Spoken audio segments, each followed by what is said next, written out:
Wow. That's the opening song. And this is Howie Mandel. It's Howie Mandel do stuff. I'm doing stuff. But to be honest with you, I'm starting this, and if you've watched, I don't do it alone. I do it with my daughter, Jacqueline Schultz. Jacqueline is now just walking the door. You've never been late. What are you doing, Jack? You have you brought a barrel of something. You're wearing a mask. What is going on? She's late. Number one. Well, hold on. Let me put all this stuff down before I tell you. Well, couldn't you not have gotten here early and do this? It's funny, like if people want to see a behind the scenes of the show, we should record that separately and not have a behind the scenes happening in the scene of the show. What are you doing? Stuff? We're doing stuff. No, I'm telling you, we have stuff planned. We're going to have exciting guests today. We're going to have a prank call today. We have people even backstage that I'm excited that are here. Yeah. Do you know that? Who? Do you follow iJustine on Instagram? Me? Yeah. Duh. Are you asking me? iJustine helped us set up. These are brand new cameras. She is. Does she go by iJustine personally? Like when you know her on like, does her mom call her iJustine? No. You could talk. We have a mic for you. No. My mom does not call me iJustine. Just I. She goes, you Justine. IJ. Or you, IJ. Justine. Either way, I go by whatever. So can I thank you personally on the air for, we have, besides her being a really good friend of Alex, your brother, she is a wizard when it comes to technology. And she helped us set up these cameras. I know people who are watching this right now on YouTube going, this is the first time we've seen this in focus. I mean, Alex did a great job, and everybody, the team back here. So I just came in, to give a little extra love. But it looks really good, so I'm very excited. I know. For you guys. I need a little extra love with this plug. I can't find where to plug this in. What is it? What are you doing? It's an air purifier, and it's supposed to kill like any bacteria or viruses. Right now, I'm honestly not doing great mentally, which I've told you before. So in order to come in and do this podcast with you, I am going to be wearing a mask the whole time. I don't know if you could, is my voice muffled or does it sound okay? It sounds okay? Fine. All right. So I'm going to be wearing a mask, and I got an air purifier just to place between us. So anything that... Oh, you're afraid of me? Yes. Where have I been that bothers you? Around. You've been more places than I've been. I've been locked in my house. This is the first time I'm leaving my house in over a week. Well, for those that don't know, when we're recording this, the variant is, you're talking about the Delta variant? I don't care. I'm talking about everything right now. I'm just not doing good in general. Right now, it's focused on the... Can we find a plug? Does somebody have an extension? Can you not touch my purifier either? I touched the purifier. Does anybody have like an extension cord? Does it have to be between us? Well, How can we do a whole... Not Alex, not my brother. Please Why? don't come in here. So who can come in here? He's been traveling. Please don't come in here. Well, you're asking for help. There's a plug right there. I'm going to cry. Don't cry. Don't cry. Do you have I have a cord right here. Can somebody throw me an extension cord? Why didn't you get here on time so we could have done this? I think it's fine. I think it's fine if I plug it in, like, not between us. What do you mean? I don't really understand what's going on. What the beauty of me hanging with my children is people know me as the most neurotic germaphobe in the world. Mm-hmm. And somehow when I'm around you, I feel like, okay. You feel normal? I do. Yeah. You take it to a whole new level. That's what I'm here for. Throw that at me. She won't let you come close. Thanks. I trust Mackenzie. I don't think she's been traveling. Everyone else. You don't have any idea where Mackenzie has been. Mackenzie, I don't. You haven't seen her in a week. I know. Mackenzie. I don't know why I trust Mackenzie. Mackenzie, have you been locked in your house for a week? Yes, I don't go out. Are you lying? Actually, I did just go to the Getty Museum, but besides that, No. Actually, you can hear she's not. Museum. I just go to the Getty Museum, and that's the only place I'm willing to go. So if she's going to get sick, it's going to be with culture. Here we go. Okay. Hang on. You talk. I'm going to leave the mic for a minute. I'm going to plug in your air purifier. This better not be loud. Well, I had a plan for that too. So you'll see I came in with a chicken. Yeah. So, does this work? Yeah. So if it is loud, so that it doesn't distract us, we can use the chicken. Can I be honest with you? You've got that so we don't hear the air purifier? Yeah. Really? Yeah. Do you know that we just lost a quarter of our audience right now? Is the air purifier on? So 10 people. Is the air... Yeah. If this is good, hopefully we can get another 2 listeners. What happened? Is it on? I don't know. This is a really boring part of our... You just talk now. All right, we have I Just Talk Right Now. Well, she's trying to set up a... You want to talk about what's going on? There we go. We're good. Oh, it's not loud. It's not loud. It's And just it's on pure. auto and no germs are coming. So or this at is least the place- I feel like I'm feel a little bit comfortable more here? protected. I don't know. Are you comfortable? Because you could just stay here and not even go home and not travel. You Not could be like really. the Kanye West of podcasts. You know about Kanye West? I heard he's not leaving. What is he not leaving? He's not leaving the Merceds-Benz Stadium right now until his He's album. living in a stadium. Yeah. For those that don't know and don't follow the news, didn't he do an album release party there? Yes, he Okay. did. So My you had- husband listened. Right. So there were a lot of people in the room. This is Mm-hmm. look at this giant album release party. And he chose an outfit. He was wearing like a red fire suit. Yeah. I don't know what it was, like a ski jacket, like a... No, that's cool. I like that. You actually. really like this suit? I like that. Really? Yeah. I like it better than Pharrell's hat that he was wearing. You know what All the this looks time. like to me? It looks like he's just standing there sadly in this suit going, Jeff Bezos said I could go. Right? Doesn't it look like he put on like a weird spacesuit, but nobody took him? This is actually not that weird. It's just a puffy red. It's all red. That's it. It's Okay, not. it is a puffy red jacket, someplace in Texas where we are experiencing 120-degree heat. So you have to put everything in context. You can't just look at a picture or listen to a podcast. But I'm going to wear my puffy ski jacket in 120 degrees in Texas for my album release party, which I understand. Like, I think that you have an album listening party and then you release the album. Did he release the album? No, not yet. I think, even my husband said this, who knows about music because he's a music producer. He said there's no way that he'll be able to release the album that fast. To mix it, it's going to take like at least a couple weeks. So then he came out and said it's going to be a couple weeks to release the album. So I'm assuming they have to mix it. So here's the thing. So he decided like there was good vibes in the room or in the building. So he stayed there. His crew is staying there and everybody's staying. That doesn't mean... and I don't know what the particulars are, but it doesn't mean that he rented out the place and don't come in. Kanye's here. There's still events going on in the building. Oh, really? He's not just living there like... So this picture that they put up now, and we'll put up on for you that are watching on YouTube, he was spotted. This is not the picture, it was the other picture. He would go down here. There it is. So he was spotted. I think that's at like a basketball game or something. At the Atlanta United game today at the Mercedes-Benz Stadium. I don't know what Atlanta United is. Is that soccer? I don't know. What is Atlanta United? I think it is soccer, yes. Does anybody know? She said yes. She said it's soccer. Who's she? Was it Caroline? I can't see. I think it was It Caroline. was me. I can't see you behind this light. No, but you don't have to see me. But what is it a soccer game? Yeah, I'm pretty sure it is. So it's a soccer game. And there he is in the crowd wandering, wearing the exact same outfit he was wearing at his release party days before. So he's just wandering he the probably building. didn't know that he was going to be staying there. He just decided to stay there because he was supposed to release the album. It's right Kanye away. West.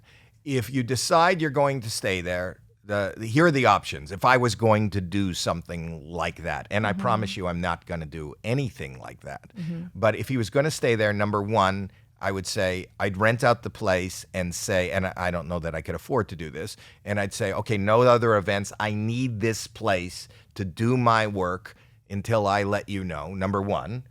Number two, I would send somebody out. Isn't that what is it called where you send somebody shopping? What's Like that? Instacart? Yeah. So you'd send an Instacart. You'd call Instacart and say, I need some pants. I need a T-shirt. You call. I don't like I Or like Postmates? Instacart. They could end up being a thing. Instacart's the best.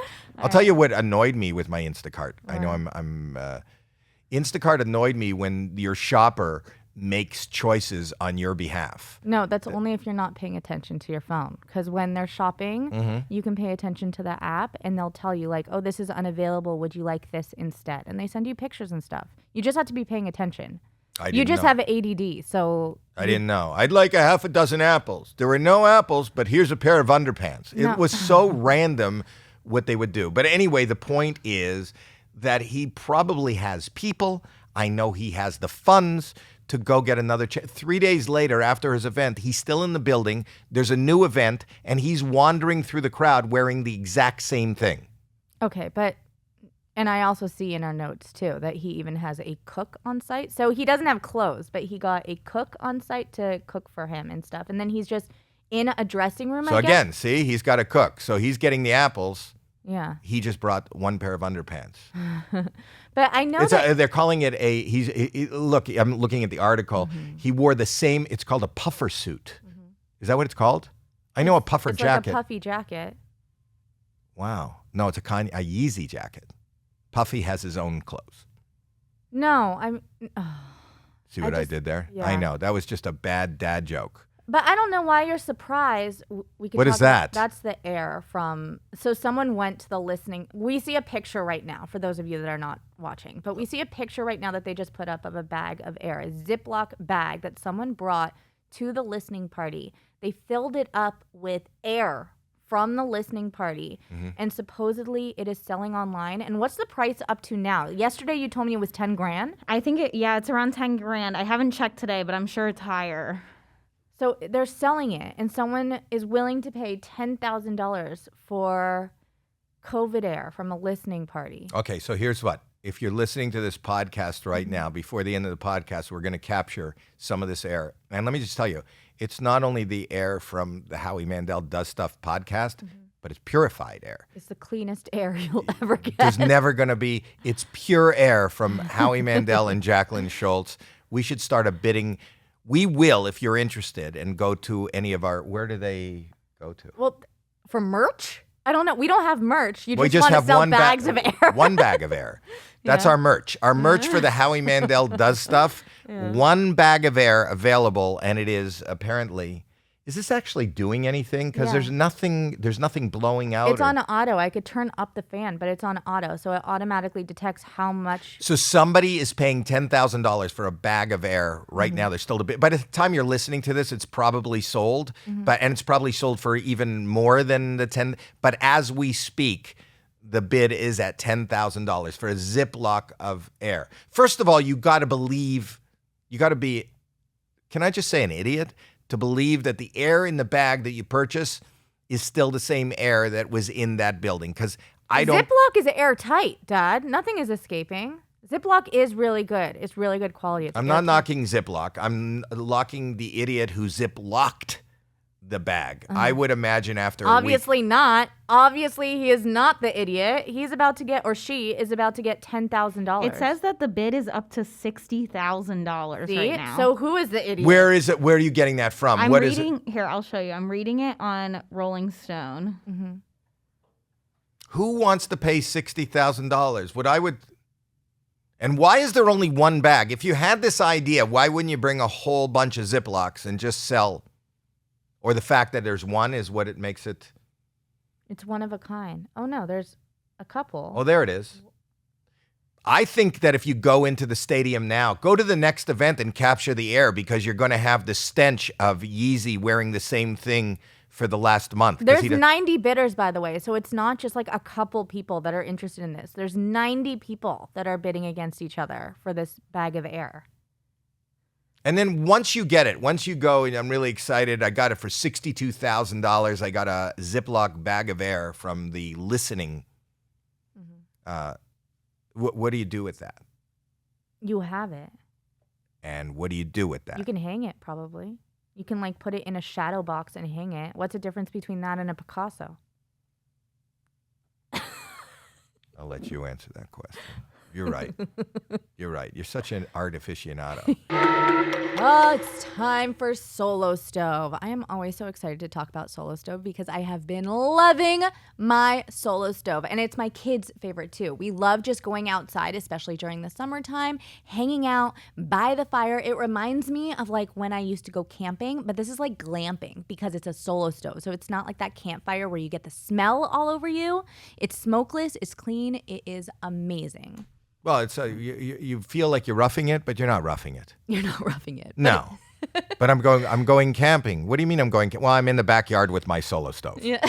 I do that. Do you? Yes. And it's easy to set up. It's easy to transport. It's just all around easy. It's like a dream. My kids they ask for it every single day. Mom, Dad, can we go outside and use the Solo Stove today? Yeah, I like that. So Me it's too. kind of like it feels very safe, very clean, and it's like a movable, carryable fire pit. Well, you know what? Mm-hmm. I'm always really scared to like start a fire. I'm not one of those woodsy people that can like put it together and start fires. I'm pretty scared about that. This I'm not scared about. It is so easy to start a fire and it's really easy to clean up. So yeah. You don't have those big chunks of wood. It's just that pure white ash. That's all it is. Yeah. Yes. Yeah. So and you know what? These are Solo Stove are fire pits and stoves engineered for adventure. It creates a story-worthy moment without the fireside fumes. Yeah, it's easy to keep lit, even easier to clean. No one needs a reason to gather around the fire. Solo Stove just took away any reason not to, and now you can get $10 off when you use promo code Howie at checkout. Just go to solostove.com, and remember, you get $10 off when you use promo code Howie. Go. I'm telling you, it's good. Go now. And now here's something from my lovely daughter, Jacqueline. What do you want to talk about right now? The best, most fun stuff in the world. You know it. It's Policy Genius. As you prep for back to school season, slide securing life insurance onto that to-do list between buying a protractor and some number 2 pencils because Policy Genius makes it easy to compare quotes. Now, all kidding and aside, get covered. yes, all kidding aside, Yeah. it is pretty amazing. Listen, you're a grown-up now. Mm-hmm. You have a family. Mm-hmm.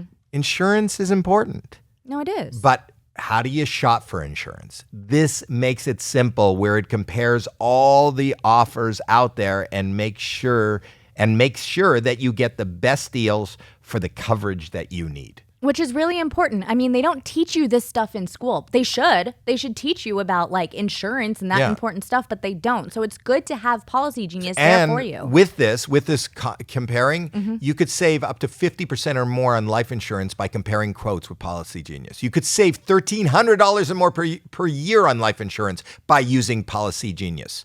The licensed experts at Policy Genius, they work for you, not the insurance company, so you can trust them to help you navigate every step of shopping and the buying process. Plus, getting started is super, super easy. First, you head to policygenius.com/Howie. That's it.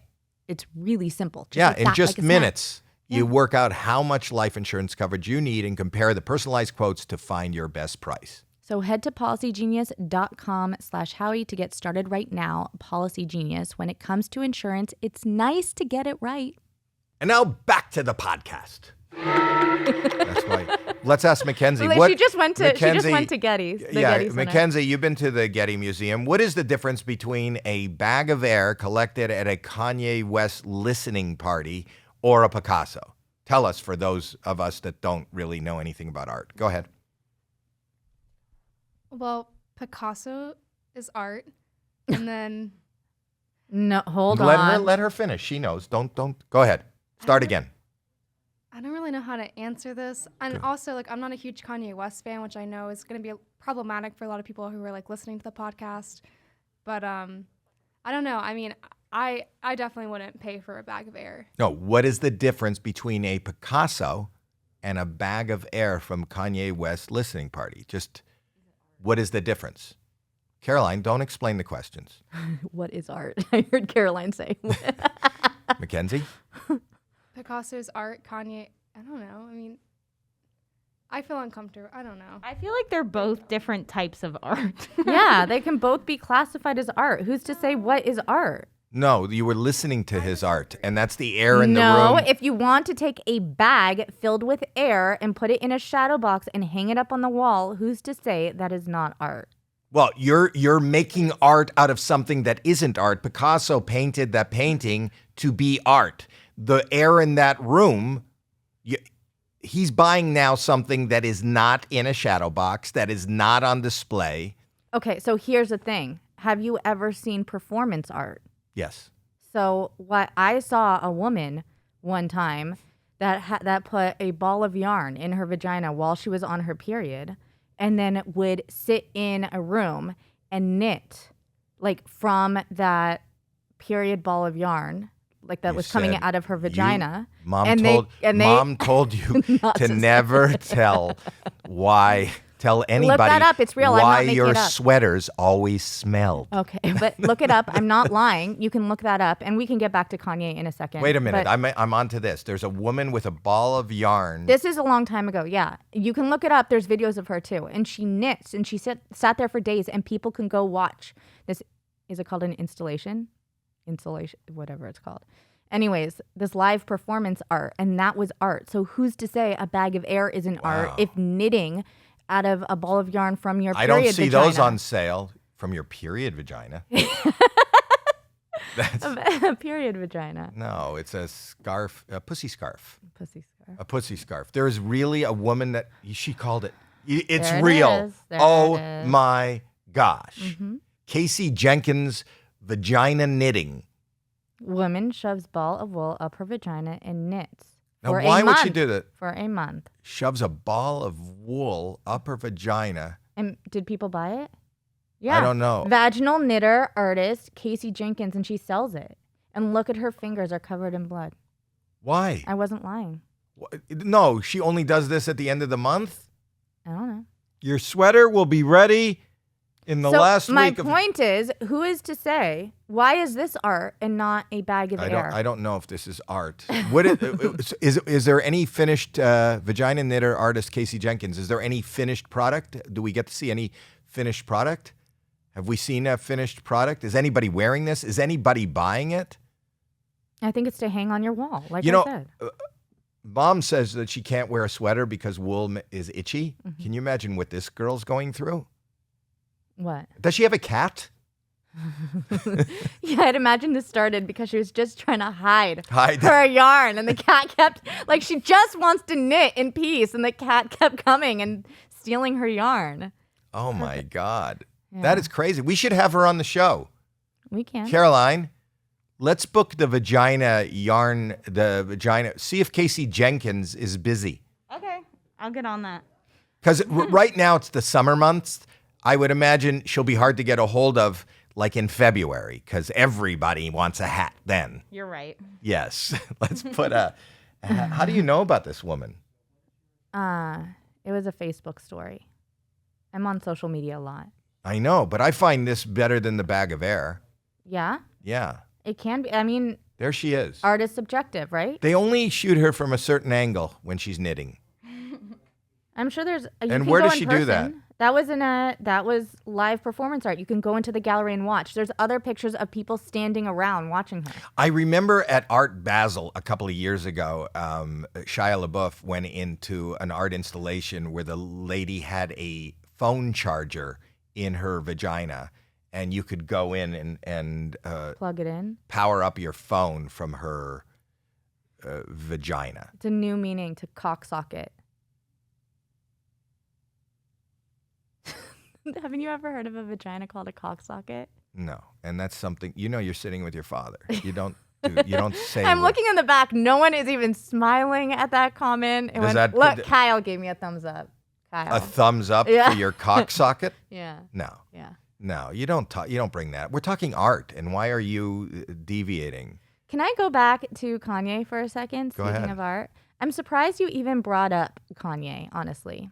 Me? Yeah, I know that you're very hesitant, and you've also been hesitant to even talk to me about like the Britney Spears stuff that's going on. You're hesitant to talk to anyone that you feel like is going through or struggling with mental health issues. Yes. And that's obviously, like, Kanye has already come out and said that he has mental health issues that he is dealing with, right? Right. So to talk about like stuff he's doing and it being weird. I mean, I'm sitting here with an air purifier and a mask on, and I know it's because I'm laughing about it, and we can laugh about it because we think it's funny, but it's actually really serious. And I know you're always cognizant and aware to talk about these people and the stuff that comes out as news when you know that they're struggling with mental health issues. Hang on a second while I get out from under the bus you just jammed me.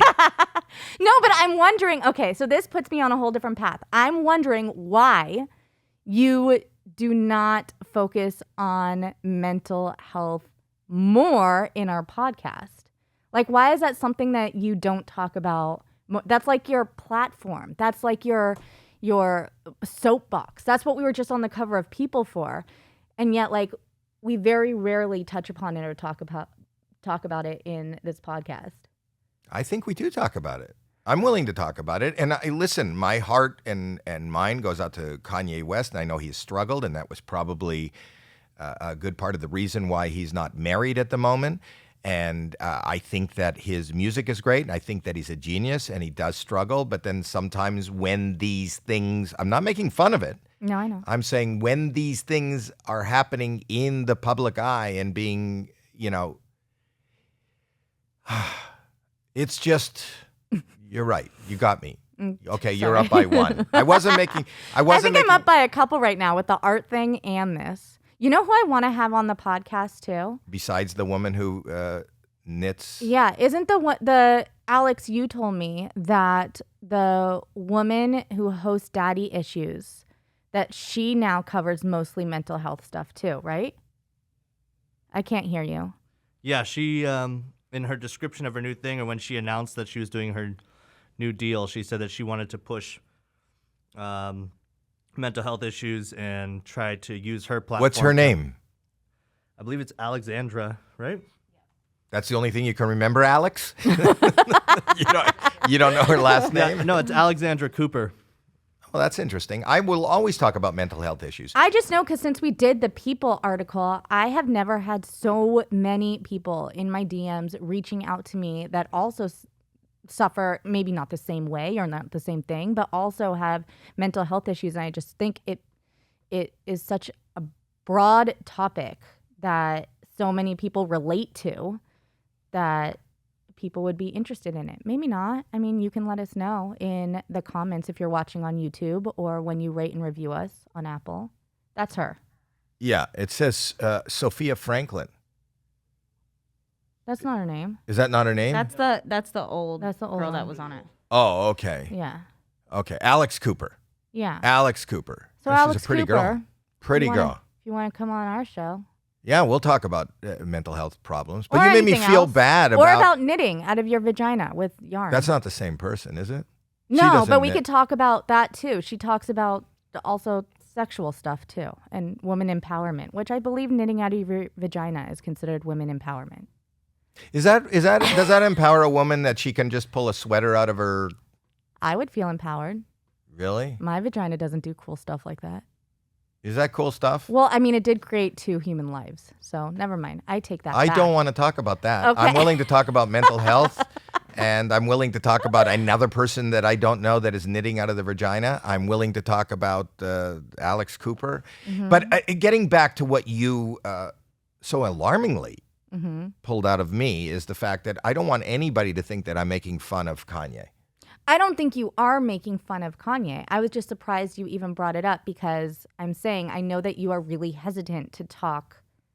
I will not make fun of him. Like, that's but- why you haven't even really been answering me when it comes to... I brought up Britney Spears on 2 separate episodes. I'll talk. now. What do you want to say about Britney? No, but I know you've said before, and maybe you don't want me saying this, but the reason why you don't necessarily want to give an opinion is because when you're dealing with mental health, there's a lot going on in the background or personally that people don't know in order to make judgment calls on what's best for someone. You've said that, right? I do say that. Yeah, so it's hard to even have an opinion about what's going on with Britney when you don't know the backstory and also what's going on with her and you're not in therapy with her and all that other stuff.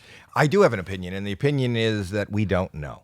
And that is the opinion. And everybody, including us right now, are involved in something that we really don't know about.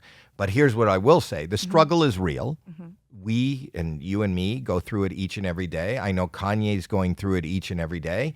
But that doesn't mean, and I'm not making fun of Kanye or things that I see. I'm not making fun. I'm talking about the actual situation of a guy for whatever reason, whether it's mental health, whether it's artistic reasons that he doesn't want to leave the vibe of the building, but he didn't change his clothes. But that could be an artistic choice too.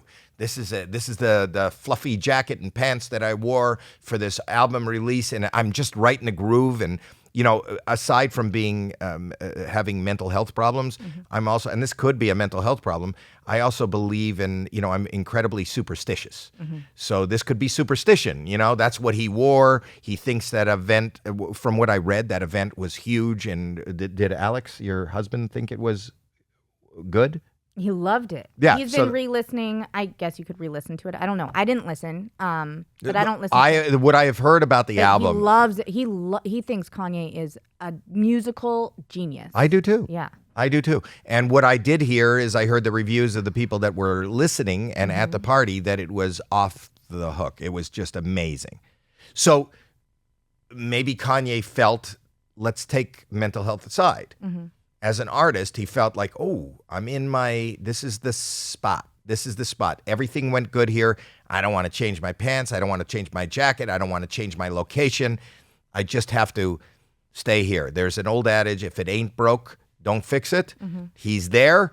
The vibe is good, and he's staying there. And then I'm commenting on the fact that whatever he's working on artistically, the world goes on around him. And that juxtaposition of being in that building continuously in the same outfit that he was wearing and wandering amongst people who are at a different event a week later who know nothing about that listening party is kind of funny. Yeah, no, I agree. It's funny. Even if he has a good reason for doing it. Yeah. We have, I want to also talk about keep talking. guests. We get for those that don't know, we have Caroline, our producer here, is kind of stirs us along, and we look at a screen. Right now, we do have a guest coming up, and she highlighted it in yellow. One of the funniest guys. I've watched him on his specials and whatnot, and she said he's about ready to enter, and then so I was about to talk about him, and then she wrote, not yet, and then she wrote, keep talking. So I'm just reading all the things. If he doesn't come through clearly, I'm reading as she's typing. This is why don't you just say it to me? Talk to us. Talk to me. Because I'm just giving you little notes on the side. No, these are long notes that we have to stop talking to read the notes, and your typing speed is not huge. And I don't really understand because it was saying that they were coming on, and she highlighted in yellow, and then she erased the yellow and highlighted it in red. Our guest is not here yet. We're ready to go for him. Right. We're just waiting on him. So then you're not, can I just say something? If you're ready with the guest and you have everything ready except the guest, you're not ready. Perfect. If you have the guest here and it even doesn't sound great or whatever, we could talk about the sound or whatever. She just changed it back to yellow. What is that even? And you know what? I talk about this in my act. She changes, there was a yellow highlight over our guest is coming on now, and then she changed the yellow highlight to red for a minute, and these are obviously signals. And I always tell people that if you have a signal that you have that is supposed to mean something, you have to tell another person, at least one other person, what that signal means. And usually it shouldn't be color signals if it's for someone who's colorblind. Two people that are colorblind. Two people that are colorblind. But that's like having one walkie-talkie. You have a signal. Yeah. What does yellow mean, Caroline? Just so we know. Yellow means almost there. If I put in green, that means we're good to go. You know that green and red are the two colors that I can't see. Okay, great. No, you have more than that. Green and red are mine. Oh, we've got our guest. You can't take ownership of a problem. That's mine. That's my color blindness. Oh, look, it's green now. He's here? I could see these colors. Oh, wow. Great. She can see green. She could see yellow. We have a guest here. This is a very funny guy. And now all the notes. So how do we see them? So this is our first virtual guest. There he is. There he is. Can he see us? Can you hear us? Nate? No. No. But he's here. That's all And that we are matters. ready. He is here. He is staring at a camera. We can see him.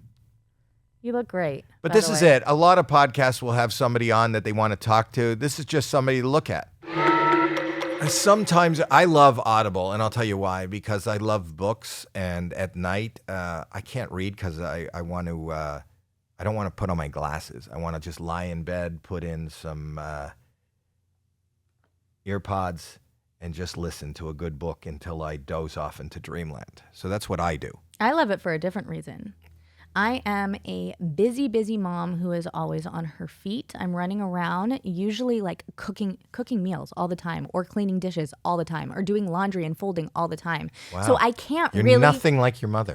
So I can't really stop and sit and read a book, but I can pop in those AirPods or whatever, or headsets, and listen to a book on Audible. That is why I love it. Have you ever listened to us on Audible? You can listen to this podcast on Audible. Oh. At Audible, you can find the largest selection of audiobooks ranging from the bestsellers and new releases to celebrity memoirs, languages, businesses, motivation, and more like original entertainment from top celebrity creators like us and thousands of popular and binge-worthy podcasts like us, like Howie Mandel Does Stuff, which was written right there before you started reading the ad and asked the question. We should read it and then ask questions. I didn't need to read it. I knew I loved it. I use it all the time. Plus, Audible helps people stay connected and informed, and the new Plus catalog makes Audible membership so much more valuable and gives all members a chance to listen to and discover new favorites and new formats. So visit audible.com/Howie or text Howie to 500-500. That's audible.com/Howie or text Howie to 500 Slash. 500. Right. And now back to our show. Nate Bargatze. Yes. Can you hear me? Yes. Wow. The excitement and the thrill of just being on. You're a really funny guy, buddy. I don't think we've ever met. Have we met in person? No, we have not. But yeah, a huge fan. And then yeah, I remember watching your old special. Like first started is always when you get first started, you start just taking everything in and watching everybody's special. So I'm a big fan. Thank you. We But never met. but absolutely no influence because I've watched your specials and nothing I watch isn't it. But you're incredibly funny. I think I saw a half hour on Netflix, and then you did. Was there a Comedy Central special that I also watched? There was one on comedy. Yeah. You've had a couple, right? Yeah, And you have one man, right now, don't you? Yeah, so I have a half hour on Netflix and then 2 hours on Netflix. The one that came out now, The Greatest Average American. And then I have an hour on Comedy Central that aired the same night of the Mayweather-Pacquiao fight. So no one watched it. You're right. Nobody watched the fight, and people were going, why did nobody watch the fight? And that's because Nate had a special simultaneously. So for you fight fans, this is bigger than that. And you have also you have a podcast. Yeah, the NATELAND podcast. Yep. How long you been doing that? A year. We just did a year. We started it during COVID. You know, it was like I'm on the road a lot, and then with COVID, it just all kind of stopped. So I just was like, all right, you know, trying to stay funny. I think being funny is a muscle, and you gotta it can go away if you don't stay on top of it. Right. Hard-ons are like that. Yeah. I think it's a Same muscle, thing. and it can go away if you don't stay on top of it. Yeah. Right? Yeah. Yeah, it's the same Did formula. it? Wasn't it hard though? Because I always hear my dad saying he was saying the same thing. It was the hardest thing for him not to do comedy during COVID because he couldn't go and do his stand up, and that's one of the reasons why we started the podcast as well. But it must have been hard because you're trying to stay funny. You don't have an audience to gauge whether or not, like you can't hear if they're laughing, if they're not laughing. It's just always silence. Yeah. It's With a just, podcast. It's like going back to the days when you started. There was always silence. Always silence. Where are you based? Are you based in LA? I'm in Nashville now. Oh. I lived in New York for a long time, basically where I learned kind of how to do comedy. I was there for like 9 years. LA for a couple years, and then I've been back. I'm from Nashville, and I've been back here for about 5 years. Oh, that's fantastic. I think a lot of people are based out there. Our buddy Theo Vaughn now moved out there. And Steve Byrne, Josh Wolf. wow, they're all there. How's COVID over there? I mean, we didn't. It's the first time hearing about it right now. Oh, sorry. It's a. We're sitting here with an air purifier and a mask. I mean, so what's wrong? What happened to her? Why does she have a mask on? She just doesn't love her lips. Yeah. Yeah. Yes. Oh, okay. No, that's actually a brand new mask that was knitted for her by a girl she met named Miss Jensen. awesome. We won't go into where she got that mask, but I don't think you should have it near your mouth. It smells a little weird. We were just talking about, have you ever seen that woman that knits with wool in her vagina? She puts the ball of wool in her vagina and then she can knit through. I don't think I've made it that far down the internet yet. Why do you assume that's the internet? That could be just somebody who Oh, lives it could be downstairs. a live show? I mean, that's amazing. It's an installation, no pun intended. It is. I would love it if that sell tickets to that. Yeah. So How'd what? she get her start? You know. Well, she started. How did she start? We talked about it. She liked knitting. She had a cat. We're making this up, but we think she had a cat and the cat kept like playing with the yarn. So in order to hide the yarn, she put it in her vagina so the cat couldn't get the yarn while she was knitting. Shit. All right. All right. No furniture or nothing. No, like she didn't have. Why go for an end table when you have a drawer right there at your beckoning call? Right? That's true. We don't understand, Nate and I, you and I wouldn't understand because we don't have vaginas, how handy they are. I think we understand, but we don't know firsthand. We don't truly get it. We don't. So what's next for you, Nate? What year did you start? 2003, January of 03. Wow. So Chicago. I moved to Chicago first. Was there for a couple years, and then moved to New York. Started at the Boston Comedy Club. Like You're handing out confusing flyers, me. all You moved to Chicago and started the Boston Comedy Club? No, that was a quick one. So I moved to Chicago first for 2 years, and just at the very beginning, that's where I started. And then I moved to New York, and then that's when I moved to New York. There was a club there called Boston Comedy Club in New York City. I don't know why. It was owned by like, Barry Katz. Oh, I know Barry. Yeah, and so he used to own it, and then so they started that club, and so then I started there, where I would, when you first started, you'd hand out flyers and try to get people into the shows, and that's how you'd get on stage. So you had to bring your own audience. Basically, yeah. I mean, you would try to get people in for the whole show. They have those too, those bringers, where you have to then you're exactly the only reason you get to perform is how many people you can bring to pay to go to the show. And have you been traveling now during COVID and doing sets? Yeah, I have now, but we during the heat of COVID, I was just home, so everything was done. But I did a bunch of drive-in movie theaters. I couldn't do that. I saw that where the people are sitting in their car and instead of laughter, you got honks. Oh yeah. Dad, everyone Yeah, is it was- out except for us. You don't realize that. Everyone's out doing stuff now. Did you like that?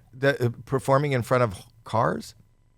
Yeah, I mean, it's not ideal, but it was I kind of looked at it as you're going to get this experience to, I might as well go see what it's like. I don't want to, when COVID's long gone, I thought, well, I shot a special during it. It's like you did something. I feel like it was like, all right, I hit the sights. I saw, we were on a tour bus. We weren't doing any, we were just out parked on our bus, kind of contained together. When you say we, who is we? Who were you with? I had the tour manager, a couple openers, and we had a guy filming stuff with us, so just us all together. Is that the special? No. That was just like stuff added. That's stuff that we just posted to YouTube and stuff like that. Well, that's just to kind of fantastic. capture it all. I didn't leave my room. Either did she. I didn't see my own daughter for over a year. You've done so much more. What is the world like, Nate? Let me tell you guys, it's wild out there. We all breathe out of our ears now, so that's tough. Did you get But you vaccinated? Are you vaccinated? Yeah, I am. Yeah, Yeah. Which one did you get? Pfizer. Yeah. Did you have any hesitancy about getting it? Were you afraid? I was. I don't. I mean, I'm kind of, you can jam whatever you want in there. I never got COVID. So, and I was around it. I was around some people that had it. My wife got it, and I just never got it. Your wife got COVID and you didn't catch it. Yeah. That's kind of We don't interesting. What blood type do you have? Oh, I don't know. I don't know what I have. Because they say if you have O blood type, you don't get it. They say. Nobody with O blood type No. has gotten COVID. No. Oh no. I might have O. Yeah. Do you have might- kids? I have a 9-year-old daughter. And she didn't get it? No, she didn't get it either. What? So how did you do that? Did the wife stay totally isolated, or it just I wasn't? divorced her. She lives somewhere Oh. else now. Oh, man. That's Yeah. He came home with it. I said, "Well, you better get on out of here." And then we ran her off with a broom. You know. Wow. Yeah. Yeah. So are you responsible for child support? Yeah. Oh, yeah. Yeah. I have to do all. No. No. Truthfully, she thought she had it. She tested positive, and we did sleep in separate rooms when she was kind of like nervous about like, all right, maybe I have it, maybe I don't. We didn't know. She tested negative and then tested positive like 2 days later, and then but we slept in separate. We just slept just to be safe. We slept in separate rooms, and she wore a mask around the house, and you know. It just never got. And then did it get bad for her? How did she? Never too bad. No, she did stuff still. You know, like a mild feeling of it, like maybe a little bit of a head cold, but nothing. Well, that's She good to had- hear. Well, stay healthy, buddy. So tell me about your process. So what do you do? Do you sit around and write during the day? Do you take time out to write? Do you just go up with a blank slate and try to figure out in front of an audience? What do you do? I've never sat down and wrote, like, never like put time aside and like do that. I've tried it. I don't always works. It's hard, I think, to write. I've been talking about this with someone about like when you write word for word, you tend to like make stuff funnier than you can even actually say. It's like weird. It doesn't feel conversational. Right. Because you're writing. Right. And so you like start putting in a lot of jokes, and then you're like, when you say them, you're like, yeah, no one talks like that. Like, Right. It doesn't. And so you, so I Though kinda do that. Seinfeld, I think somebody like Seinfeld sits down and writes verbatim how he's going to say it. And I think that Dennis Miller used to do that. I used to be on the road with Dennis Miller years and years ago. And he would verbatim, and then I wouldn't be able to just even memorize verbatim what I wrote. Did you had a structure though, right? Like, did you kind of knew what you were getting to, and then just have like what the crowd's going to lead you in some ways? I always end up in a different direction than I believe that I'm going to be, but I do have always a starting point that is kind of funny and things that I want to talk about. But I need that audience. I can't sit in a quiet room. Well, I have been doing that, as Jackie said here, for a year, and I drove my wife crazy, going, "Is this funny?" And you can't tell without an audience. So do you go up on clubs and just try to work it out, or you use paid gigs? I do. I do the road. I mean, I think I write better on the road than I did ever. When I was in New York, for like 9 years. So that's where I was going up every night, 10 to 15 minute spots, just bouncing around the city. I did 7 shows, was the most shows I did one night in New York. And then you would just 7 shows in one night. I did it once. It was too much. It was like where you can't, I don't know if you've done a lot of shows in a row where you can't, you're like, have I told this joke before? Right. Like, Well, just I have that throw- problem even with 2. When I have 2 shows, I don't know because I don't have an order per se. So I don't know if I told that joke in the previous show or earlier in this show. You Have have you that repeated problem a on the joke before? podcast. No, I don't. Not with jokes, but you've said the same thing, and we've had to stop and be like, you just talked about that last time. No, it never happens. No. Anyway, Nate, where are you based now? Yeah. There you go. St. See Louis. what I did there? I just changed it. Yeah, there you go. I got it. Do you take so you write on the road? Do you have you've just dropped that last special. So when you go out now, are you doing all new material? Are you trying to do? Yeah, it's all new. This is the first time I'm not like doing. I tend to like once the special tapes, you kind of start trying to figure out new material. And you have basically until it airs. So we taped in October, it aired in March. So you have like those months to at least see how far you can get with new, which I mean, with COVID, I wasn't touring anyway, so it was a little bit different. Right. But normally you would be like, all right, tape in October, you got to March to try to get 40 minutes new, and then maybe I can still close with some old stuff if I have to. And so that's what I'll tend to do until I can eventually get all the, old stuff out. I always contend that our job is so much harder than musicians because a music person will be on the road and you're pissed off if they don't play their hits.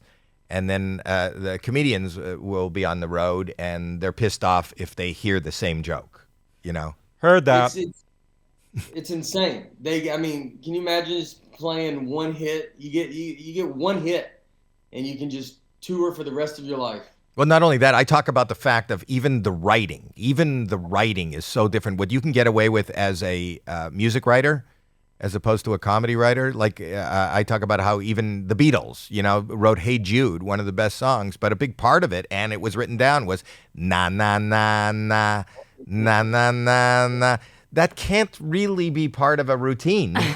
Try it. You should try it. I was. Yeah. Two guys walk into a bar and then na, na, na, na, na. You know what happened. For a long time. For a long time. Yeah. So when you travel, you take your wife when she's healthy and your daughter, or when they come out some, like we have once we kind of started doing theaters, so we got a tour bus, and so they will come out with me on some of them. They always tend to choose. My wife, we just went to Vegas. My wife came to Vegas, so she doesn't come to all the cities. She's not coming to Wichita. Right, same as mine. They want the good shopping and restaurants. Yeah. Yes, Yeah. which are few and far between because most of the gigs are in between a good place and another good place. Do you have a nightmare story about doing stand-up? What's the worst gig or weirdest gig that you ever? One I talked about in my special. I did a corporate gig and the whole audience didn't speak English. And do you find that a barrier? Yeah. It was, when we first started, and I was in New York, you would do shows at it's Broadway Comedy Club. It was the Improv, but it wasn't the Improv that was the other, the original one. Yeah. But it was, we remember we'd do shows, and there would be, sometimes you could be on stage, and you're not really, like, getting laughs, and after you've done comedy for a while, you're like, I know these jokes are funny. Like, I do the same jokes every night. Like, I know they should be working. Right. And then you then look at the audience and you're like, where's everybody from? It's like a whole group from China or something. It's like an Asian. Yeah. None of them speak English, but they just want the experience of a comedy club. So they're like, you're like, does anybody speak English? And they're like, no. And you're like, okay.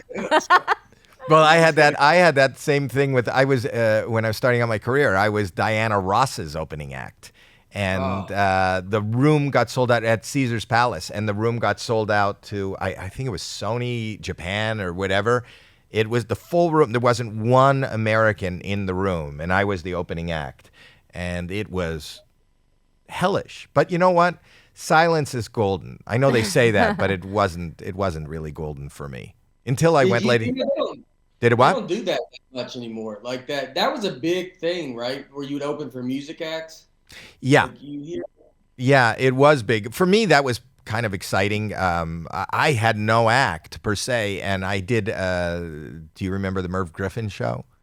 Yeah. I did the Merv Griffin show, and I got a call from Gene Simmons of Kiss at their height, and I thought, oh my God. He goes, I watched you on Merv Griffin, and I'd like you to open up for my girlfriend.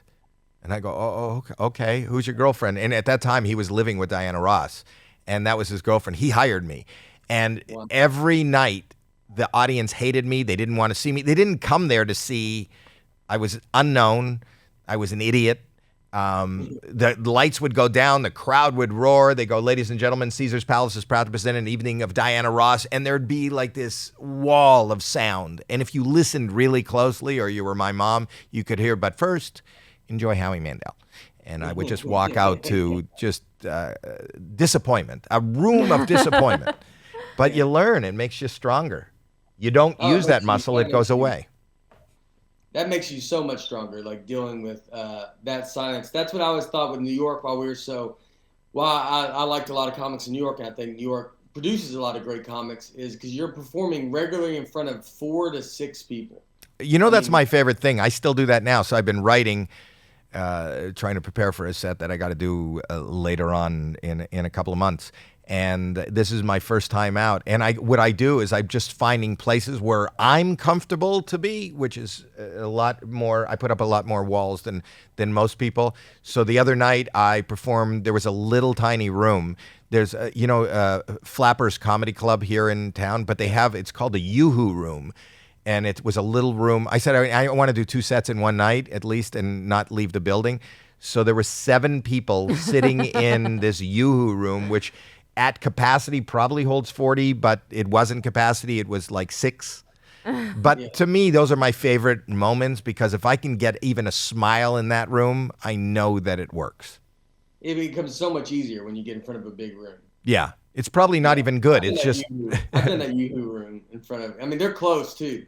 It feels like you're like in the room, in the studio y'all are in. Like you're all just next to each other. You're barely on a stage. You're barely above them. So there's no. Well, not only that, I did my first bit, and the woman sitting there goes, "I don't get it."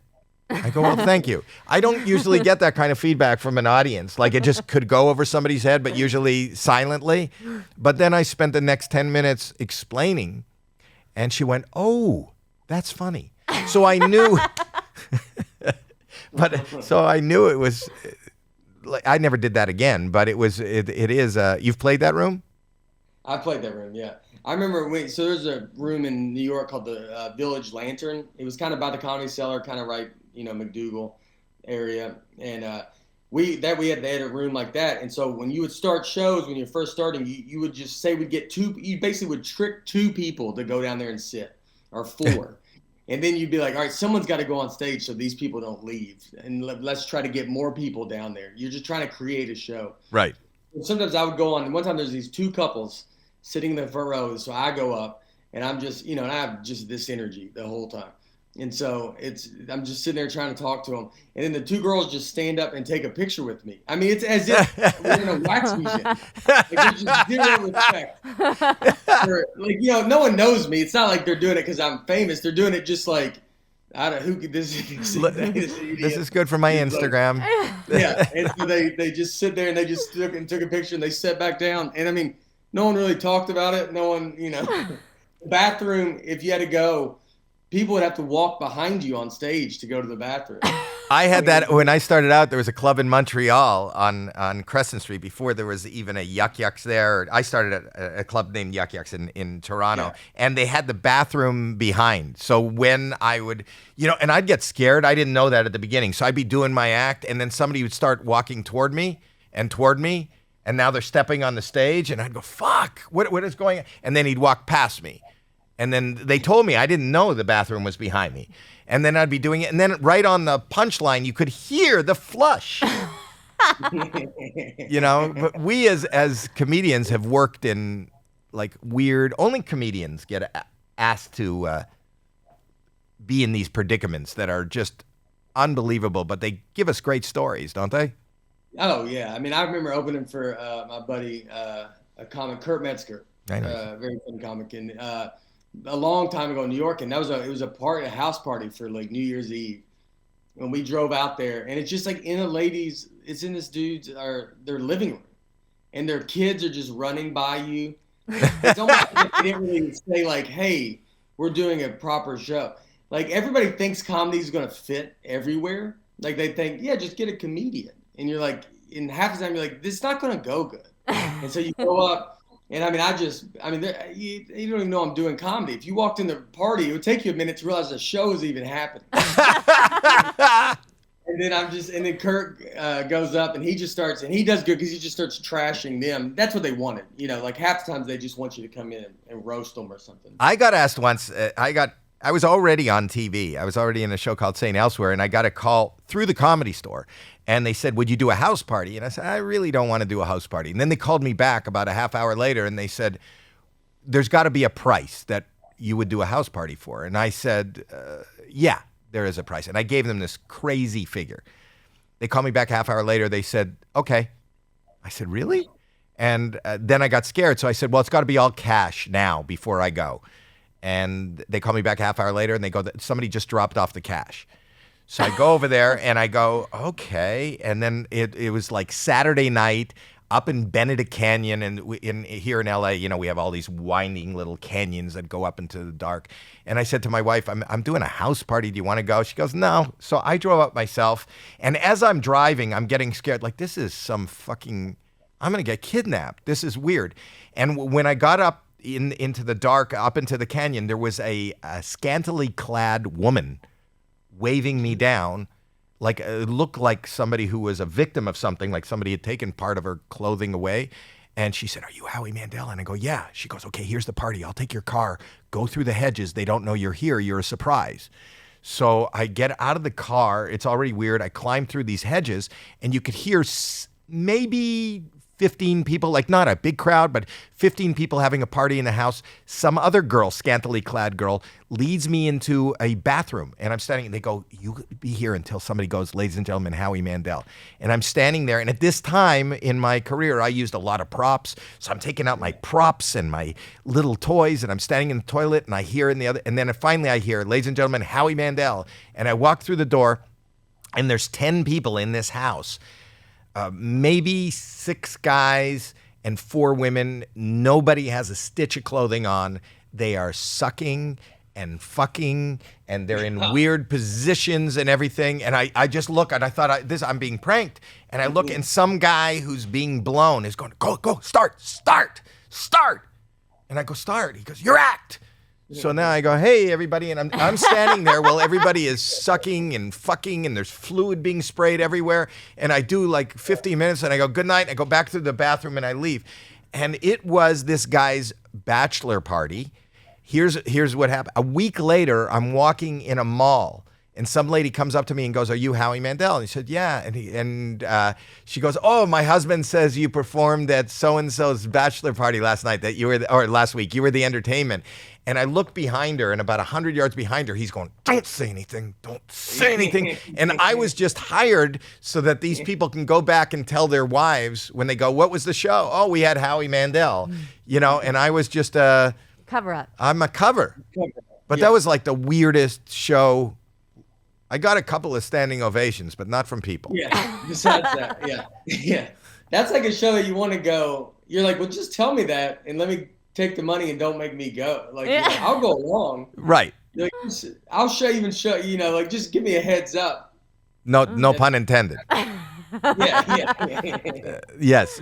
But these are the kind of things like you were talking about that kind of give us great stories and I mean, no one would be ever put in that situation. Only a comic. Yeah. Look, we're the only ones that, because we need people. Our profession needs people. We need other people to watch us. It's not like me, like you said, music, you can just go play in a room alone. Like you see, you know, they get hired at some coffee shop and no one's paying attention. You're like, it's like practice for you. You play at home alone. So what's the difference? But we need an audience. So if you tell us that an audience is going to be there, we will take the risk. But they also, but that audience, do you do a lot of corporate? Do you do any corporate? Yeah, that's always a little tough. I like it, but it's a little tough because they treat a comic in a different way than they would treat a musician or any, because they'll go, okay, we hired you because we love you. I saw your special, but don't do anything about sex or politics. Don't do this. And you know what would be great? If you mention our CEO, Steve, and how bad a golfer he is, that's going to go great. And, you know, you listen to them because they're paying you big money, and you go, you know, Steve, the shitty golfer, Steve. And then you look at Steve in the audience going, what the fuck are you talking about? What the fuck? And then they're angry, and the show doesn't go anywhere, but they give you input like you would never give. If you hired a musician, you would go, don't use any C sharps. I don't want any of those notes in my song. Don't you use your hit. I mean, corporate is tough. Yeah. They're that's that one. No one spoke English that I had was a corporate, and it was like that. The person that booked it was a big fan, and he just thinks, well, because sometimes they will think like, well, I know who you are, and I'm a big fan, so I'm sure everybody does. Wait, I did a corporate job where nobody spoke English. Was it in Florida? Oh yeah. Was it the Grocers Association? No. It was I forget what it was in Tampa. Well, because I did one in Florida, and they said it was like the United Grocers Association. What this was is they have this grocery show where people from offshore, so the Caribbean and all that, this is where they come. Anybody that owns like a mom and pop store, this is where they come and buy their produce, and this is where they get their stock. So they come to Florida once a year, and they had this convention, but nobody spoke English. But there was always somebody at the table that spoke English. So I would do my routine or my joke, and instead of where the laugh would go, then you would hear somebody in English repeating it You'd in have a another language, translator. a translator, and then there would be a little bit of a giggle 30 seconds later. It's funny that we both had that experience in Florida. Yeah, yeah. I didn't ever adapt like you did, and I watched people walk and leave. No, you're assuming I adapted. I didn't say I adapt. What made you think that went well for me? Yeah, well, it doesn't sound good. That's true. You got to sit and wait. No. So like when you shot your special, so like that act when you had it, like you had that prepared, like you would have an act, like you know what you were gonna do. Yeah, always. But here's the thing: when I go on, I will have a loose plan. You know, I know what I'm going to open with. I know what my closing is. I've been doing it for 45 years now, so I have a plethora of material. But what I look for now is to be taken off that path. There's something to happen in the room in the minute. One of my favorite specials I did, I've done a bunch, but one of my favorite specials I did was one that was called Howiewood. But years ago in Valley Forge, they had theater in the round. You know, just like have you played Westbury? No, I've done Phoenix, the one in Phoenix. Phoenix is good too, yeah. So they had theater in the round, and in the middle of my act, and I was shooting the special, a woman got up and went to the bathroom. And I saw her get up, and she was making more of a commotion than needed to be made, but she did that. And then when she left the room, I asked the people around her, they go, she went to the bathroom. So what I did is I took everybody that she was with and everybody around her, and I spent the next 5 minutes taking them and moving them all around the room, and I told the audience, no matter what, don't let her know that I did this. And the rest, it was probably a half hour's worth of, it's cut into 5 minutes in the special, but for the next half hour, you see that woman come back, it's in the round, come down the aisle, and she looks down the aisle to where she thought she was, where she actually was, and she doesn't see any familiar face. She looks at her ticket, and you see her turn around and go back up the aisle. 30 seconds later, you see her come down another aisle, because in the round. And she spent the next 20 minutes coming down every aisle just looking for a familiar face. And to me, it wasn't my material, but that's the funniest part. I love when shit happens. I'm a big fan of that too. And I do remember seeing that. Like that's the funniest thing I've ever seen. Like just the idea. It was real, and it's not me.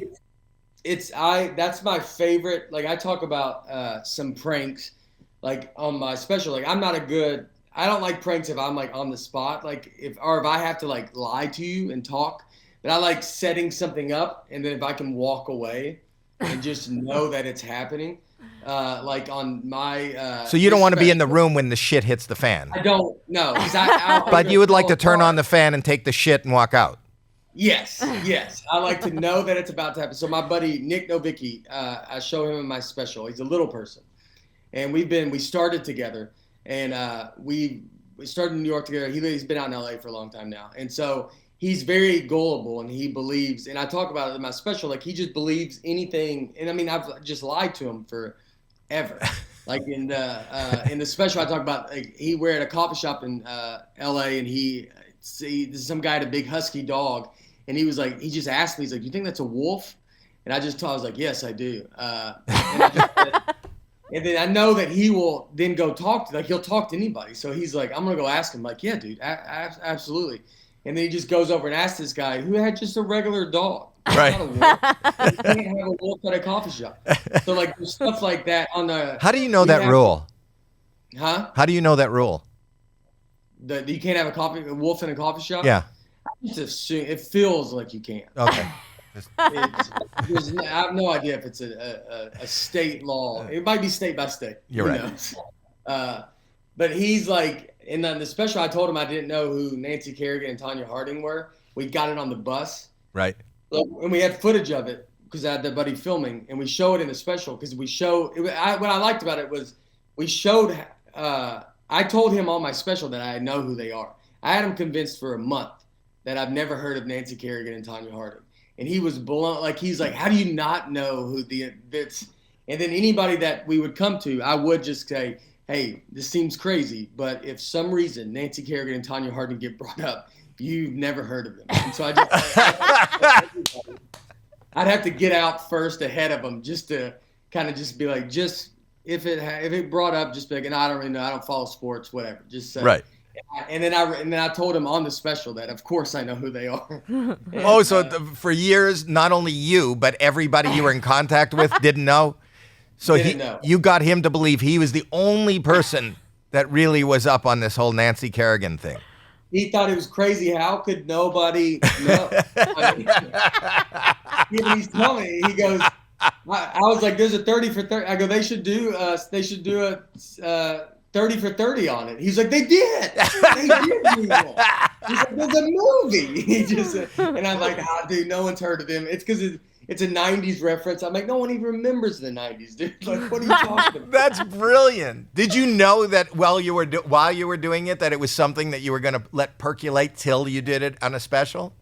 No, because it was only a month because we were on the road doing those drive-ins. Only for a month. It was only a month, and so I didn't. But even at that moment, I didn't really think about it. But then we got to the night of the special, and I'm like, he's still done, and I already had that wolf story with him. So he was opening for me on the special, and I thought, you know what, and I've never been able to say the joke because he's always been with me, and so I was like, you know what, I'm gonna reveal it on this special, and then I told the guy filming, I was like, so film him hearing that I of course know who they are. And so when I told the joke, and then the end of the credits, we show him his reaction to it, and then we show the footage of when it first happened, like a month before, because we were filming, and everybody kind of knows if you're around me with Nick, like Nick he'll just kind of zone out sometimes, and I'm just really good at knowing when he does. Like that's the pranks.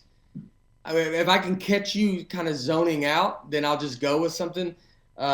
Another one I did was a buddy. We were staying at the same hotel. You know, when you first start, you get one room. So right. We're in the room together, and he just goes, "Hey, is this lotion?" And it said conditioner. And, I go, "Yeah, it's like conditioner for your skin." And then I just don't say anything. And then I walk in, and he's just rubbing conditioner all over. And we had to leave. Like, we had to go do radio. So he's just gross. It's just greasy. And then, it's like stuff like that where you just like, if someone's going to walk themselves into it, I will let them go in. You'll open the door for them. I'll open the door. That's all I do. You'll open the door and then slam it behind them. I love that. My favorite thing, and we do pranks always on this show, and I'll do one a little later. But that's my favorite thing because a joke, for all intents and purposes, for the most part, is made up. You know, if somebody says two guys walk into a bar, they didn't. But I love watching people's reaction to reality, and it makes it the most relatable. People think it's mean. I don't think it's mean because I don't think I've done anything that I wouldn't fall for. It's just the context and to watch humanity in real life. I mean, this is your friend. You love your friend. He's a good guy. Why wouldn't he believe if, it is incredulous that you have no idea who Nancy Kerrigan. He's not doing anything that I would make fun of him for. Yeah. And the fact that he is trusting is kind of an asset, not the fact that he trusts you. I know people sometimes think pranks are mean. I don't think they're mean. I think we're just very sweet. Like, his trusting is like, he's a sweet person. So I would never do anything to make fun of him. It's not like you're making fun of. You're just like going like, I'm just letting it happen. Yeah, I'm not my whole act is all the dumb stuff I do. I talk about it. But another one I had that was a big joke for me was a prank where my buddy Lewis, I took a bite of his burger and wrapped it back up. We were at McDonald's. I took a bite of his burger, put it back on his table, and I just sat there waiting, and then when he came back and opened his burger, I just thought he'd be like, who took a bite of my burger? And I'd be like, I don't know, and that would be the best the joke could do. But Lewis is the most trusting person alive. And he opens the burger and just immediately thinks it's the McDonald's workers that did it. And then wants to go fight them. Oh, no. This was an old joke I told in the special, but it was like, so I'm sitting there and this joke is going, I couldn't imagine it could even get to this point. Like, I'm not ready for this. So I have to get him to calm down. And then in the joke, I just explain, I'm like, what's wrong with you? Like, do you really think you could beat up a guy that's so confident that he's just eating burgers and then sending them out to whoever? Like, if that truly happened, you think you could just fight that guy? Like, you don't think that guy would be the greatest fighter of all time? You know? I love that. I love that. You're a real funny guy. You're a real smart guy. You seem like a really good guy. I mean, it's hard to tell from one podcast. I mean, you could be an asshole. What's going on around this screen? Right, but this is great, and I'm going to continue following you. Is there what's next? Just a big tour. It's called the Rain Check Tour, and we're going out on it in September. Hopefully, I see how you got a safety net on a Rain Check Tour. Because if you cancel any date, hey buddy, it's the Rain Check Tour. Smart. Half these dates are, ones that we were supposed to already do. Right. And so, but we've added a bunch of more dates, and so that starts in September. It's going to go hard. I mean, this is going to be the busiest time. I thought that we're competing with everybody. Like, I mean, everybody's going out. Yeah. It's Elton John to Circus. Like, we're all hitting cities. Just people want to be out of their house. We all want to be out of their house. So you're going to be touring. I'll look for that. And the podcast drops every Wednesday. Every Wednesday, wherever podcasts are available. Anything else? Do you want to sell a T-shirt? No, I don't. A bag of air? No, yeah. Bag of air. We were talking about, they're selling the bags of air from Kanye West listening party. It's up to $60,000 now for a Ziploc bag of air. Wow. So I'm just saying. Yeah. If look at that prank. That's a prank. And the fact that this dude's going to get rich off that. Or art. We were deciding whether it's art or a prank or ridiculous. Yeah. But anyway, you're a good guy, and come here anytime. Yeah, I would love to come there and meet and hang out in the room. So I appreciate it, man. Yeah. I'm truly a big fan. Well, I'm now a new big fan of yours, and watching your stuff. You're really funny. You're a good guy. Your wife all healthy now? Yeah, she's good. Yeah, okay, keep it. You have one kid? We just have one kid. We were kind of late to the game, and we got it in under the wire. So we have an only child, 9 years old. Well, you have an only. Well, that's fantastic. Yeah. Good luck, buddy. She's 9. It's still easy. I'm telling you. I know. 14, 15, it's hell. And then they hate you for years, and then years later they come back and do a podcast with you. I know. Well, but there's hope. I know. Right now, I know I'm very lucky that she's still, daddy's little girl. And then, so I'm just waiting. Wait till that look in her eye like you're dumber than a fucking rock. That'll happen. All right, buddy. You're the best. See you, man. All right. Thanks for being on. Nate Bargatze, right? Right. Yeah, that's how we say it. Bargatze. I was saying Bargates when I was loading. Do people say it wrong all the time? Oh, they say, yeah. I honestly think our family says it wrong. So. Oh, you're wrong. Yeah, you're wrong.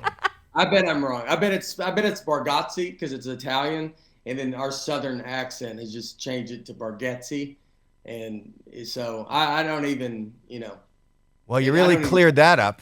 Yeah. Anyway, look for Nate. Look for Nate. That's it. Yeah. All right, buddy. Talk to you later. See you guys. Bye-bye. Bye. That was neat. He's a good guy. Yeah. He's a really funny guy. Funny. He likes pranks too. He does like pranks. I love pranks. We're going to do a prank.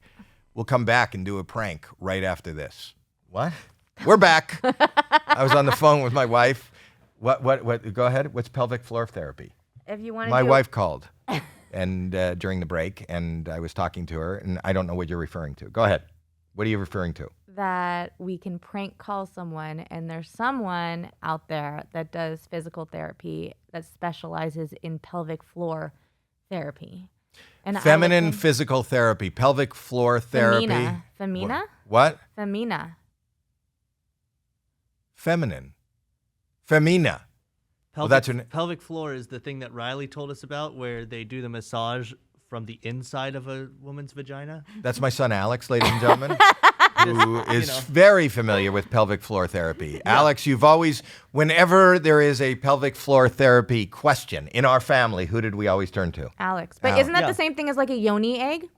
What's a yoni egg? A yoni egg. I've never heard of that. That's for strengthening. This is like they do a whole physical therapy thing. Oh, yoni eggs is where you stick an egg up your vajayjay. This is like a whole theme. No, but tell me that. You stick it up there and then you hold it in the whole time. And it's supposed to be exercising your Kegel muscles or your Kegel. I don't even know how to I do Kegel exercises. There's a yoni egg. Oh, They're yoni pretty. eggs. They're really pretty. They're like Wait, those go in you? Yes. And you put and you hold it in there. And they have different sizes and weights. And you Alex just hold knew about it. Alex knew about. Didn't you hear? He knew about it.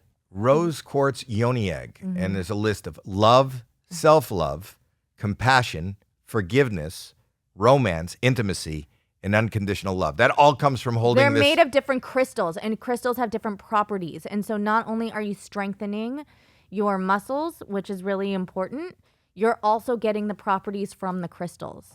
Not like I don't do it. Do you realize that we've started this podcast with you telling me about the girl that if you knits? go to Venice, there's a woman that uses them for vaginal weightlifting. She does it on the boardwalk. Who just laughed like That was that. Caroline. She lifts surfboards and different weights. And What are you everything. talking about? They She should have attaches that a at string AG to it. And then she just like holds it, and it's just so strong that she I can know. stand up and lift. I've seen that. They should have that in AGT. They've never done that in AGT where you can lift something. I do Kegel exercises, and they say that if I don't do enough, but I'm trying to get a six-sack. Well, okay. I'm holding for the laugh. All right, so Let's do the pelvic floor therapy. Let's call them. I don't know what the funny is, but let's I don't find know out. either. Yeah. Do you want to think of something ahead of time or you're just going to go? I would always just go. If it doesn't work out, it doesn't work out. But I didn't realize. I'm dialing it now. What do you want me to ask? What should we ask? You did it wrong. Did I? Yeah. You did it wrong. No. Mm-hmm. You missed an yeah. 8 at the beginning. Okay. Don't give away the thing because then everybody's going to call the pelvic therapy person. I just said one number. Okay. Am I doing it right now? You can hear me dialing, ladies and gentlemen.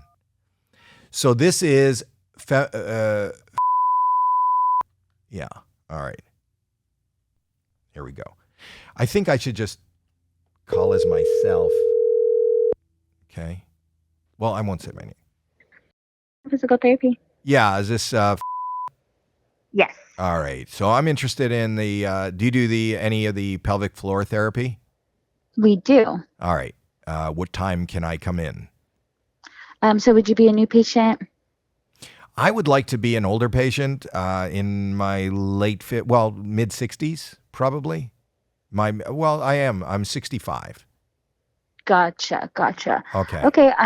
Are you currently still working, or do you have a HMO? I do, but I'm not. I'm going to take some time off work. Are you willing to, or can you come to work to do this? Like, is it better that I'm working while you're dealing with my pelvis, or should I take some time off? What is better? So the only reason I ask is just because of your age would put you under Medicare, and we aren't able to see Medicare patients unless they fall under certain exceptions. So that's why I was asking about if you were currently still working or had a private insurance as your primary, or I could pay cash. I'm going to pay cash for this. Yeah. So, I mean, we are out of network with insurance, so it would be, these upfront costs, but we still would need you to fall under one of those exceptions. Yeah, I have HMO. I have an HMO. So what I'm going to do is, and then I would, do I lie on my tummy or my back to get to my pelvis? Well, because I'm thinking the best way in is through my, I don't know the proper language to use, through my anus. Is that the best way in? It would just kind of depend on your condition, but it really. I use. Does it matter what kind of conditioner I use? Because why would that matter?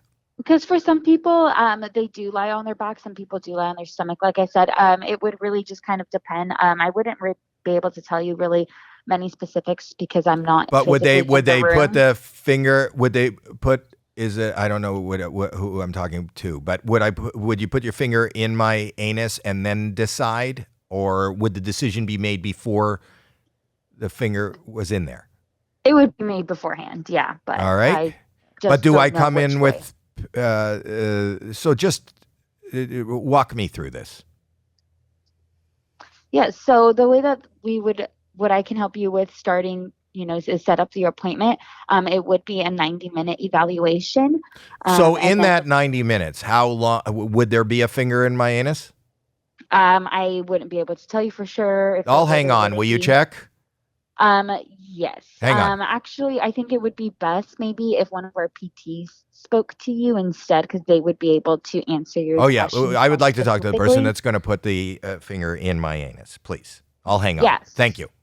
So right now, we don't have anyone who would be able to talk to you until about 1:30, just because they're currently with patients. Oh, will you But talk to they me can then? give you a call back. Will you talk to me then? I can, but like I said, I can't answer some of your questions just because I don't know what So goes on you specifically wouldn't, in you the personally rooms. would not be putting your finger in my anus. Correct, yes. Oh, okay. Just All right. the I'm just front writing desk, this down yeah. slowly. Pardon me? What did you say? I said I just work the front desk, so yeah, that's why I don't but know. if I stayed at the front, if I was on the desk, you could do it then. So I don't have to be in the. No, so you would be in a treatment room with someone, and they would, be Put- the ones who would be Put their evaluating finger in, you. but they would put their finger in my anus. What is your diagnosis? Pardon me? What were you needing pelvic floor physical therapy for? Pelvic Were floor. you diagnosed with something? Were you referred to us by your doctor? No, my daughter told me about just put it up on the screen in front of me. So I called and I just wanted to know if I wanted to, like, who puts their finger on the, who would do that? It would be one of our physical therapists if it was something that was necessary for your condition. But like I said, I just wanted to ask what your diagnosis was. There isn't, nobody has put their finger in my anus. So nobody's done it before. This would be the first time. Okay, but are you experiencing like pelvic pain? Do you have? How do I know until somebody puts their finger in there? Well, typically people know that they are experiencing pelvic pain or are referred to us by their doctor, which is something we do need to have on file for your appointment. Do you want to speak to my daughter? So does she handle your appointments or your? But she's the one who maybe one who told me about this. Okay, I mean, yeah, that would be fine. Totally up to you. Jackie, I just want to kind of get an idea of your health history. my health history. Well, in terms of if you have rectal pain, prostatitis. Well, do if you the have, depending on, well, that's incontinence? that's why I'm asking you. I Okay, don't so have you rectal weren't- pain. I don't have rectal pain, but won't that depend on the size of the finger or the nails or whatever like that? Well, some people have that pain coming into the appointments already, and that's why they're No, that's not me. I'm looking to come into the appointment and get that pain. Got it. Okay. Got it. Yeah. No. Then Speak we to my wouldn't be daughter. able- Here's my sure. daughter. This is Jackie. Hello? Hi. I'm just trying to get a better understanding of diagnosis wise here. What was the need for pelvic floor physical therapy? No, All right. I Go heard ahead. no, I heard that it was something that could be beneficial for people that have anal leakage. Okay. Got it. Give me 1 second. Like a plug? Like a plug. She's typing. Anal leakage. Yeah. Whoops. Did it again. All right. You have a tissue? Jackie, do you have a tissue? No. Hello? Okay. So, yeah, we could set up an appointment, but like I said, we Whoa, just whoa, need to whoa, have whoa, a- whoa, whoa, whoa, whoa, whoa. This is more than I've ever had. Okay. Anyway, did you speak to my daughter? I'm sorry, what? Did you speak to my daughter? It's all wet. It's all wet here. Did you speak to my daughter? Briefly. Honey, just give me a napkin or something. Here, got it. take this. Ask her about if they can help you with this. I'm on the phone with her. Ask them if they can help you with this. This But is it's- getting everywhere. It's everywhere now. It's getting everywhere. Hello? It's uncontrollable. Yes. So I need to, I mean, this is not something that's I can wait on because we have, do you have any idea how much reupholstering a couch costs? I mean, that's a fortune. I've ruined 3 couches in the last month and a half. Okay, yeah. So, like I was saying, we could set you up with an appointment. We just Is need to there have any a way that referral I can from come your in and doctor even on if you file don't have, first. well, I don't have a doctor. I just have, there it goes more. I don't have a doctor. I just need somebody to, maybe as my daughter, we don't have the medical terminology, but plug the hole, is there anybody that can just lend us a finger, a thumb or whatever? Ask her what they do to tighten your sphincter. You ask. She has a question, miss. Here's Jackie. Do you guys have experience in tightening someone's sphincter? Again, I think that would be a question for one of our PTs, and I had said that we could have someone call you guys back when they're done with their patient. Hello. We did try putting a yoni egg up there because we heard that can help it as well. It never came back out. So that's up there, but it's not stopping the leakage. It's going everywhere. She got me one of those crystal eggs that's up there and it's really open. I've got it. Yeah, hello? Yes. Okay. Yeah, so like I said, some of your questions I'm not able to answer, but like I said before, I can have one of our I'm trying to get it. PTs I'm trying to call get you back. I'm trying to get the egg. Hang on. Ow.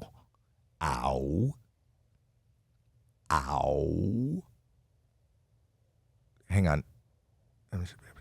Don't push. That's what happens every No, time. you Then you get it everywhere. Go- Whenever you push you to go get in it the other out, room. it goes everywhere, No. Dad. Clip your nails. Clip your nails. I've told you to clip your nails. If you keep pushing, that's what makes it go all over the couch. You already ruined the Get couch. You ruined the carpet. Get your fingers out of my ass now.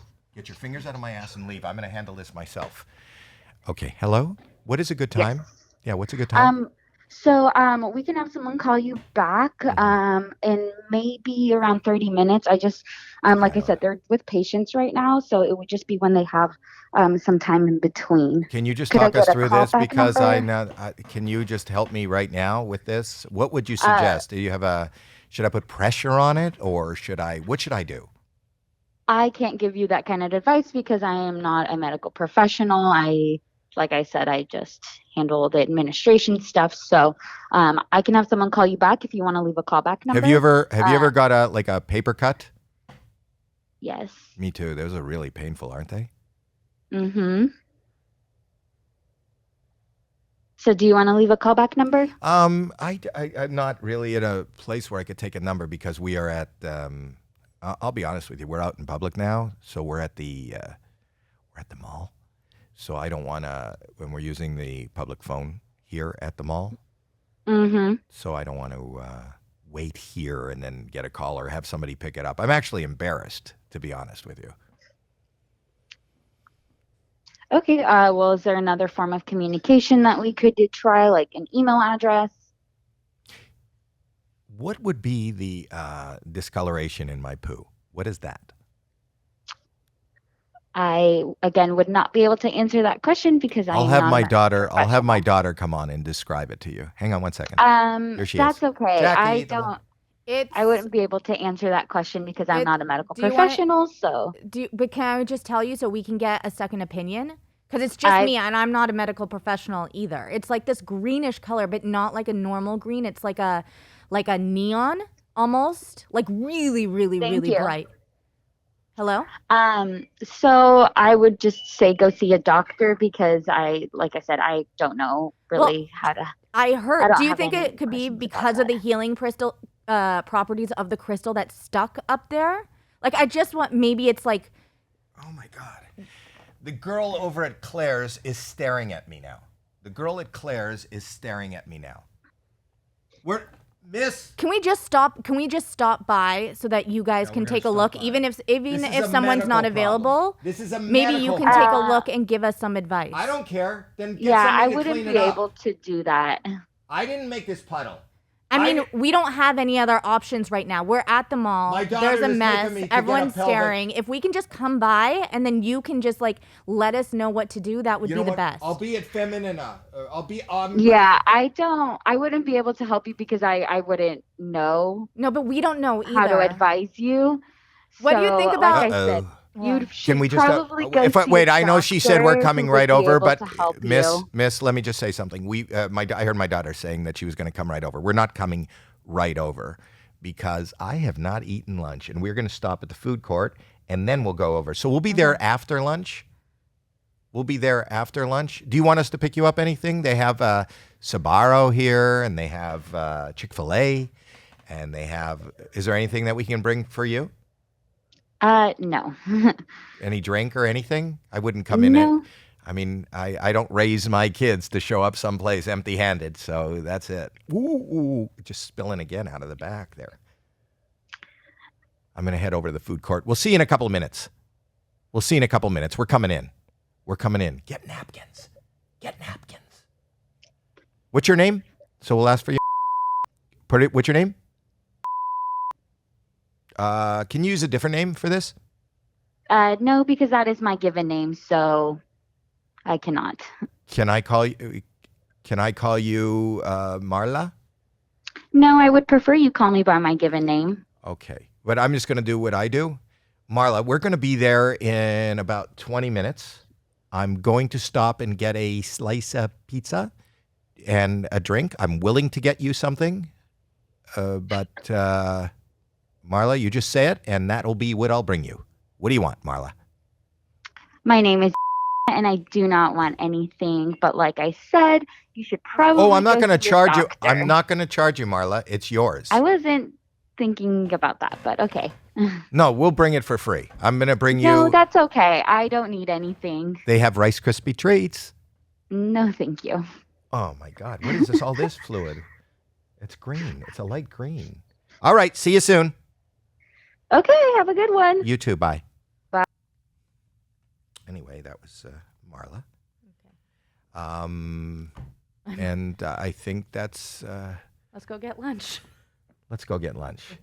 That was how we do it.